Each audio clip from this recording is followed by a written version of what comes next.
ओम नमो भगवते वासुदेवाय। भगवान श्री कृष्ण की कथाओं का आश्रय लेने वाले भक्त जनों, मैं संध्या रानी महात्मा वेद व्यास जी और गुरुजनों की आज्ञा से श्रीमद् भागवत महापुराण के चतुर्थ स्कंद के 9वें अध्याय को आरंभ करती हूँ। अध्याय 9, ध्रुव का वर पाकर घर लौटना। श्री मैत्रेय जी कहते हैं, विदुर जी भगवान के इस प्रकार आश्वासन देने से देवताओं का भय जाता रहा। वे उन्हें प्रणाम करके स्वर्गलोक को चले गए। तदनंतर विराट स्वरूप भगवान गरुड़ पर चढ़कर अपने भक्त को देखने के लिए मधुबन में आए। उस समय ध्रुव जी तीव्र योगाभ्यास से एकाग्र हुई बुद्धि के द्वारा भगवान की बिजली के समान देदीप्यमान जिस मूर्ति का अपने हृदय कमल में ध्यान कर रहे थे वह सहसा विलीन हो गई। इससे घबरा कर उन्होंने ज्यों ही नेत्र खोले कि भगवान के उसी रूप को बाहर अपने सामने खड़ा देखा। प्रभु का दर्शन पाकर बालक ध्रुव को बड़ा कुतूहल हुआ। वे प्रेम में अधीर हो गए। उन्होंने पृथ्वी पर दंड के समान लौटकर उन्हें प्रणाम किया। फिर वे प्रेम भरी दृष्टि से उनकी ओर देखने लगे, मानो कि वे नेत्रों से ही उन्हें पी जाएंगे, मुख से चूम लेंगे और भुजाओं में कस लेंगे। वे हाथ जोड़े प्रभु के सामने खड़े थे और उनकी स्तुति करना चाहते थे, परंतु किस प्रकार करें ये वे बच्चे नहीं जानते थे। सर्वांतर्यामी श्री हरि उनके मन की बात जान गए। उन्होंने कृपापूर्वक अपने वेदमय शंख को उनके गाल से छुआ दिया। ध्रुव जी भविष्य में अविचल पद प्राप्त करने वाले थे। इस समय शंख का स्पर्श होते ही उन्हें वेदमयी दिव्य वाणी प्राप्त हो गई। जीव तथा ब्रह्म के स्वरूप का निश्चय हो गया। वे अत्यंत भक्ति भाव से धैर्य पूर्वक विश्वविख्यात कीर्तिमान श्री हरि की स्तुति करने लगे।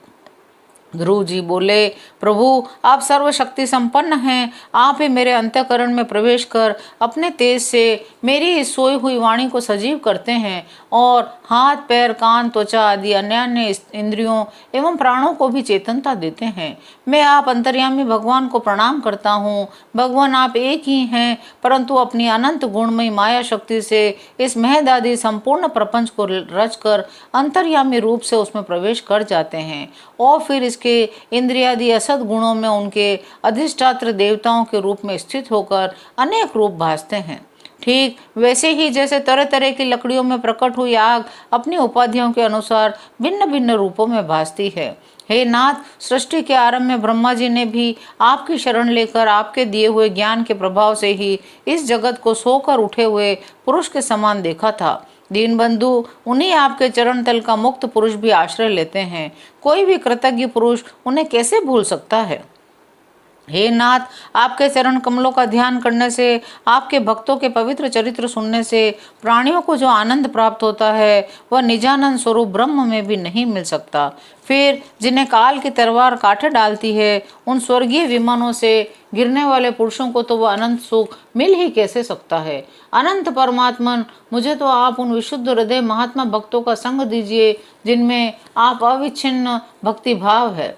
उनके संग से मैं आपके गुणों और लीलाओं की कथा सुनकर उन्मत्त हो जाऊंगा। कमल ना प्रभु, जिनका चित्त आपके चरण कमल के सुगंध में लुभाया हुआ है, उन महानुभावों का जो लोग संग करते हैं वे अपने इस अत्यंत प्रिय शरीर और इसके संबंधी पुत्र मित्र ग्रह और स्त्री आदि की सुधि भी नहीं करते। भगवान कल्प का अंत होने पर योग निद्रा में स्थित जो परम पुरुष इस संपूर्ण विश्व को अपने उदर में लीन करके शेष जी के साथ उन्हीं की गोद में शयन करते हैं तथा जिनके नाभि समुद्र से प्रकट हुए सर्वलोक में सुवर्ण वर्ण कमल से परम तेजो में ब्रह्मा जी उत्पन्न हुए हैं, वे भगवान आप ही हैं। मैं आपको प्रणाम करता हूँ। मैं आपकी शरण में हूँ। आप जगत के कारण अखंड अनादि अनंत आनंदमय निर्विकार ब्रह्म स्वरूप हैं। हे भगवान, आप परमानंद मूर्ति हैं। जो लोग ऐसा समझकर निष्काम भाव से आपका निरंतर भजन करते हैं उनके लिए राज्य आदि भोगों की अपेक्षा आपके चरण कमलों की प्राप्ति ही भजन का सच्चा फल है। स्वामीन, यद्यपि बात ऐसी है तो भी गो जैसे अपने तुरंत के जन्मे हुए बछड़े को दूध पिलाती और व्याघ्रादि से बचाती रहती है, उसी प्रकार आप भी भक्तों पर कृपा करने के लिए निरंतर विकल रहने के कारण हम जैसे सकाम जीवों की भी कामना पूर्ण करके उनकी संसार भय से रक्षा करते हैं। जी मैत्रेय जी कहने लगे, विदुर जी, जब शुभ संकल्प वाले मतिमान ध्रुव जी ने इस प्रकार स्तुति की, तब भक्त वत्सल भगवान उनकी प्रशंसा करते हुए कहने लगे, उत्तम व्रत का पालन करने वाले राजकुमार, मैं तेरे हृदय का संकल्प जानता हूँ। यद्यपि उस पद का प्राप्त होना बहुत कठिन है, तो भी मैं तुझे वह देता हूँ, तेरा कल्याण हो। आगे चलकर किसी समय तेरा भाई उत्तम शिकार खेलता हुआ मारा जाएगा, तब उसकी माता सुरुचि पुत्र प्रेम में पागल होकर उसे वन में खोजती हुई दावानल में प्रवेश कर जाएगी। यज्ञ मेरी प्रिय मूर्ति है, तू अनेकों बड़ी बड़ी दक्षिणाओं वाले यज्ञों के द्वारा मेरा यजन करेगा, यहाँ उत्तम उत्तम भोग भोग कर अंत में मेरा ही स्मरण करेगा। श्री मैत्रेय जी कहते हैं, बालक ध्रुव से इस प्रकार पूजित हो उसे अपना पद प्रदान कर भगवान श्री गरुड़ ध्वज उसके देखते ही देखते अपने लोक को चले गए।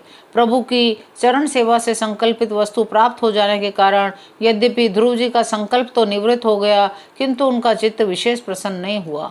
वे अपने नगर को लौट आए। विदुर जी ने पूछा, ब्राह्मण, मायापति श्रीहरि का परम पद तो अत्यंत दुर्लभ है और मिलता भी उनके चरण कमलों की उपासना से ही है। ध्रुव जी भी सार का पूर्ण विवेक रखते थे, फिर एक ही जन्म में उस परम पद को पा लेने पर भी उन्होंने अपने को अकृतार्थ क्यों समझा? श्री मैत्रेय जी ने कहा, ध्रुव जी का हृदय अपनी सौतेली माता के वाक बिनों से बिंद गया था। वर मांगने के समय भी उन्हें उसका स्मरण बना हुआ था, इसी से उन्होंने मुक्तिदाता श्रीहरि से मुक्ति नहीं मांगी। अब जब भगवत दर्शन से उनका मनोमालिन्य दूर हो गया था, तो उन्हें अपनी इस भूल के लिए पश्चाताप होने लगा। वे अपने मन में कहने लगे, सनकादि नैष्ठिक ब्रह्मचारी सिद्ध भी जिन्हें समाधि द्वारा अनेकों जन्मों में प्राप्त कर पाते हैं, उन भगवत चरण की छाया को मैंने 6 महीने में ही पा लिया, किंतु चित्त में दूसरी वासना रहने के कारण मैं फिर उनसे दूर हो गया। ओहो, मुझ मंदभाग की मूर्खता, तो देखो, मैंने संसार पाश को काटने वाले प्रभु के पाद पद्यों में पहुंचकर भी उनसे नाशवान वस्तु की ही याचना की। मुझ दुष्ट ने नारद जी की यथार्थ बात भी स्वीकार नहीं की। यद्यपि संसार में आत्मा के सिवा दूसरा कोई भी नहीं है, तथापि सोया हुआ मनुष्य जैसे स्वप्न में अपने ही कल्पना किए हुए व्याघ्रादि से डरता है, उसी प्रकार मैंने भी भगवान की माया से मोहित होकर भाई को ही शत्रु मान लिया और व्यर्थ द्वेष रूप से आर्थिक रोग से जलने लगा। जिन्हें प्रसन्न करना अत्यंत कठिन है, उन्हीं विश्वात्मा श्री हरि को तपस्या द्वारा प्रसन्न करके मैंने जो कुछ मांगा है वह सब व्यर्थ है।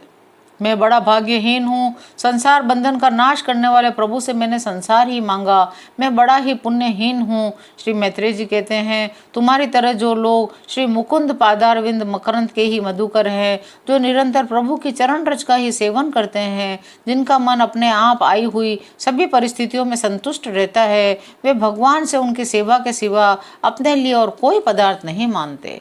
इधर जब राजा उत्तानपाद ने सुना कि उनका पुत्र ध्रुव घर लौट रहा है, तो उन्हें इस बात पर वैसे ही विश्वास नहीं हुआ जैसे कोई किसी के यमलोक से लौटने की बात पर विश्वास न करे।